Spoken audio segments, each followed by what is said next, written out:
Hello guys, मैं हूं मुस्तकीम अफसर और गॉड क्लासेस पर आप सभी का स्वागत करता हूं।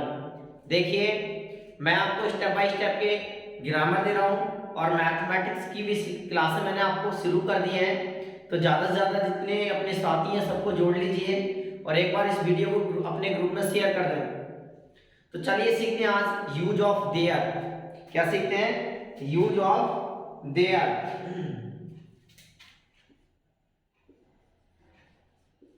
देखिए, यूज ऑफ देयर, देयर का अर्थ वैसे तो वहां होता है,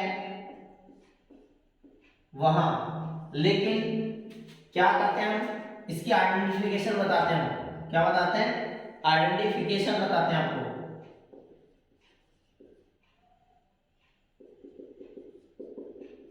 फिकेशन यानी इसकी जो पहचान होती है वो क्या होती है? नो सब्जेक्ट नो एक्शन होती है। नो सब्जेक्ट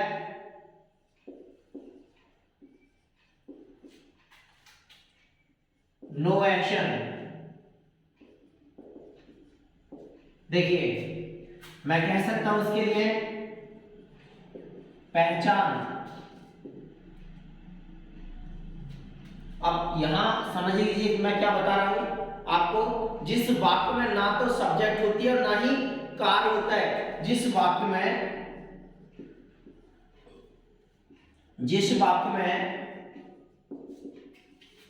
ना तो सब्जेक्ट होती है और ना ही कार्य होता है, समझ लीजिए। देयर का अर्थ होता क्या है? इन दैट प्लेस, अर्थात वहां। यानी क्या होता है देयर का अर्थ? देयर का अर्थ इन दैट प्लेस होता है, अर्थात वहां। क्या कह सकते हैं हम? वहां। अब समझिए, मैंने एक बात बताई आपको। मैंने कहा नो सब्जेक्ट नो एक्शन, यही तो मैं बता रहा हूं आपको। यानी ना ही तो सब्जेक्ट होता है यानी कर्ता होता है, वहां देखने को अनुपस्थित होता है। मतलब क्या होता है? अनुपस्थित होता है। अगर हम दूसरे रूप से कहें, अनुपस्थित के साथ में होता है, अनुपस्थित। जो चीज अनुपस्थित दिखाई देती हो तब देयर का प्रयोग करना। एग्जाम्पल समझाता हूं मैं। देखिए, मैं कह दूं कि महक एक गायक है। समझने की कोशिश करें। महक एक गायक है। अब देखिए, और मैं कह दूं कि वह एक गायक है, सॉरी मतलब एक गायक है।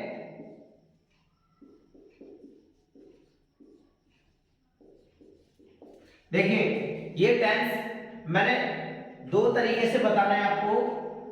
एक ये है हमारा और एक वो है। तो देखिए, महक यहां सब्जेक्ट है, कार्य करने वाले कर्ता सब्जेक्ट कहलाता है। हम कह सकते हैं ना, महक इज ए सिंगर। ये जो है हमारा महक इज ए सिंगर। तो यहां सब्जेक्ट दे रखी है हमने। क्या दे रखी है? सब्जेक्ट दे रखी है। और उसके बाद अब देखिए, यहां मैंने ना तो कार्य बताया उसका, है ना। अब सिंगर क्या होता है? एक विशेषता बता रहा हूं उस इंसान की, उस व्यक्ति की, उस नाम की। ठीक है। अब देखिए, यहां जब कोई ना तो कार्य दिख रहा है ना ही कोई मतलब सब्जेक्ट है, तब लगाएंगे देयर। चलिए मैं स्ट्रक्चर से बता दूं। देयर, उसके बाद में बताऊंगा मैं। There is a singer. उम्मीद कर रहा हूं ये समझ में आ रहा होगा। जैसे मैं आपको बोल दूं वह एक प्रसिद्ध कवि है, तो देखिए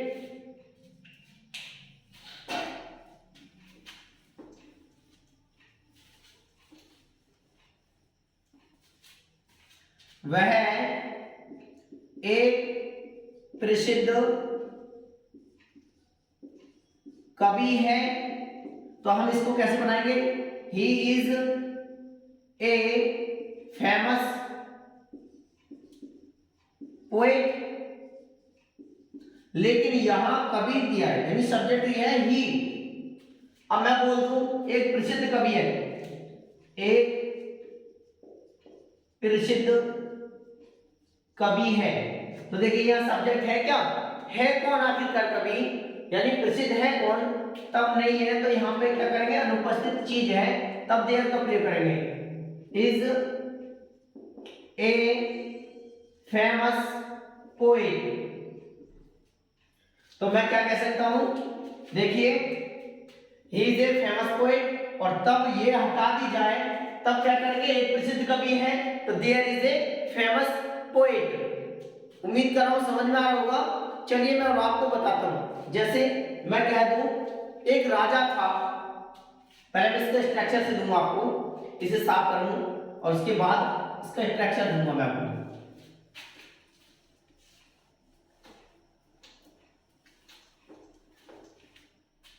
स्ट्रक्चर,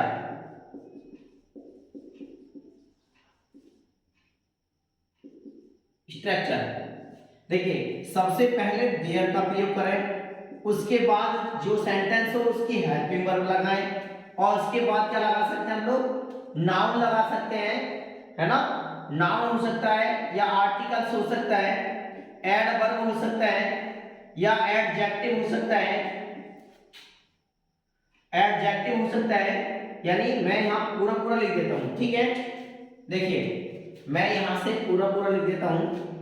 सबसे पहले देयर लगाएं आप, उसके बाद हेल्पिंग वर्ब लगाएं उस सेंटेंस की जिस सेंटेंस को वो बोल रहा है, उसके बाद आर्टिकल्स हो सकता है, आर्टिकल्स मैंने आपको बताया ए एन और द, क्या बताया था, ए एन और द, उसके बाद एडवर्ब भाई किसी की क्रिया की विशेषता बताता है, या एडजेक्टिव हो सकता है या किसी भी चीज की विशेषता बताता है, और उसके बाद नाउन होगा या प्रोनाउन होगा, क्या होगा, नाउन होगा या प्रोनाउन होगा।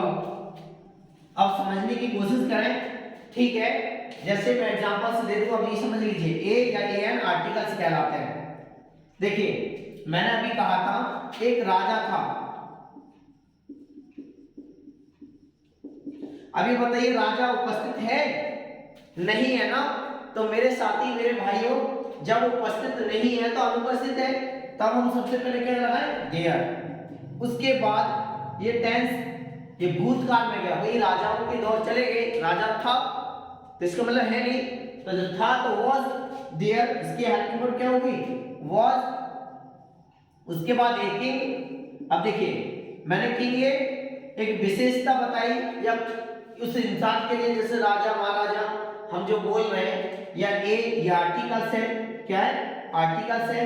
उसके बाद देयर वाज ए किंग, अगर मैं और भी रख दूं, क्या रख दूं, दो अंधे आदमी थे, मैं रख दूं दो अंधे आदमी थे, तो देखिए अब है क्या, इसका मतलब अनुपस्थित है, दो अंधे आदमी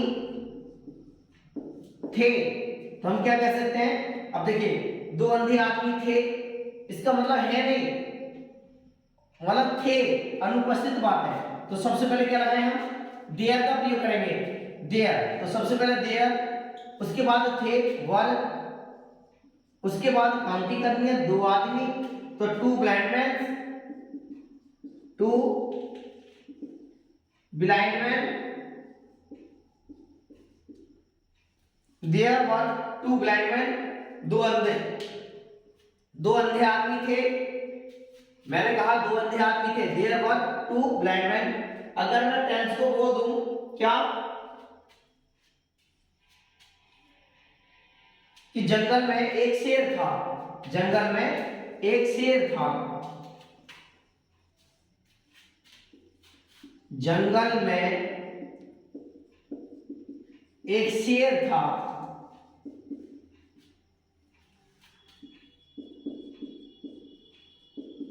शेर था। अब देखिए जंगल में एक शेर था, मतलब वो कहीं जब देखकर आया है तो वो बात बीत गई और कहीं जाकर चर्चा कर रहा है उस बात की, जब चर्चा कर रहे हैं तो बता रहे हैं वो कोई भी व्यक्ति है कि जंगल में एक शेर था। अब देखिए सबसे पहले क्या लगाएंगे, देयर, अनुपस्थित के साथ में देयर, और was a lion in the forest. तो उम्मीद कर रहा हूं ये समझ में आ रहे हैं। अब देखिए मैं आपको बताता हूं कि एक पुरानी कहावत है, क्या बोल दूं मैं, इसे साफ कर दूं थोड़ा सा जो आपको दिख जाए। नीचे जो बोर्ड है आपको दिखता नहीं, ठीक है, या मेरे उस कैमरे में नहीं आ पाता, तो मैं आपको इसीलिए एक एक करके स्टेप बाय स्टेप पे बता रहा हूँ भाई। मैं इस चीज़ के लिए, जैसे कि मेरे पास इलेक्ट्रॉनिक बोर्ड की सुविधा नहीं है और मैं धीरे धीरे आप लोगों की दुआ है और मैं शुद्ध करने जा रहा हूँ, तो आप मुझे सपोर्ट करें ज़्यादा से ज़्यादा और मेरा हौसला बढ़ाएं। तो देखिए मैं बोल दूं, एक पुरानी कहावत है, एक पुरानी कहावत है। तो देखिए यहाँ पे कोई भी चीज है वो बीत गई या मतलब बीतती होती आती है, तो देखिए क्या कह सकते हैं, सबसे पहले देयर इज ए। अब देखिए अब यहां जो ए है और हम कहते हैं ओल्ड प्रोवर्ब्स, प्रोवर्ब। तो देखिए यहां जो वोबल है तो यहां क्या लगा देंगे, एन लगा देंगे। मैंने कहा आर्टिकल्स को इसको ध्यान से देखना है। मैंने कहा एक पुरानी कहावत है तो there is an old proverbs. देखिए जो पुरानी कहावत या एक पुरानी कहावत, तो हमें एन ओल्ड का प्रयोग करना है, ठीक है। और मैं बोल दूं जैसे कि और भी टेंस है, देखिए मैं बता दूं आपको,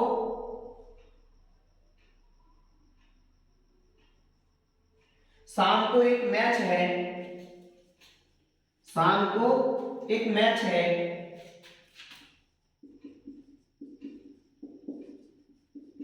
एक मैच है।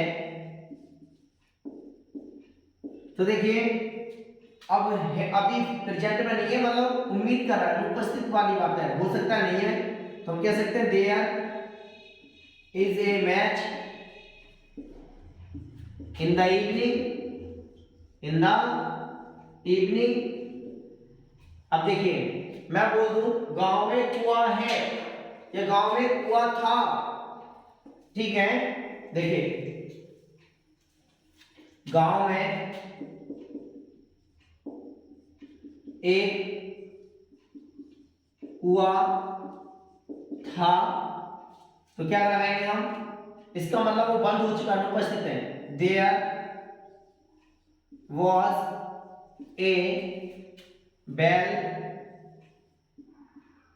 और उसके बाद इनका और एट का प्रयोग समझिए, विलेज समझिए, मैं बता दूं। देखिए जो इन है हमारी या एट है, ये प्रीपोजिशन शब्द है, ये क्या है, प्रीपोजिशन शब्द है। अब यहां फॉलो करना होता है कि हम एट लगाएं या इन। जब कभी बड़े बड़े फेमस शहर हो, राजधानी हो, तो वहां इन लगाएं, और जब छोटे छोटे टाउन यानी जो गांव है वहां एट का प्रयोग करें, ठीक है। तो एट विलेज कर सकते हैं हम गांव के साथ। जैसे मैं आपको बता दूं एग्जांपल्स, क्या, देखिए मैं बता दूं, यूनिट जो इकाई होती है वो कैसी होती है वो समझिए। जैसे सपोज दैट एक गांव की ग्राम पंचायत है और उसमें कई गांव आते हैं, तो वो यूनिट होती है, इकाई होती है।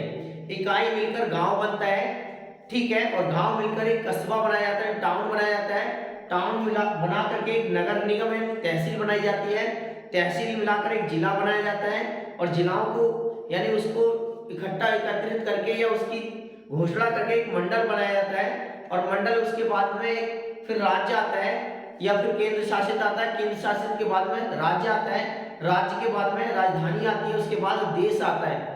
इस तरीके से यहाँ है। अगर हम इन विलेज करें या एट विलेज करें तो आप ये सिचुएशन देखें।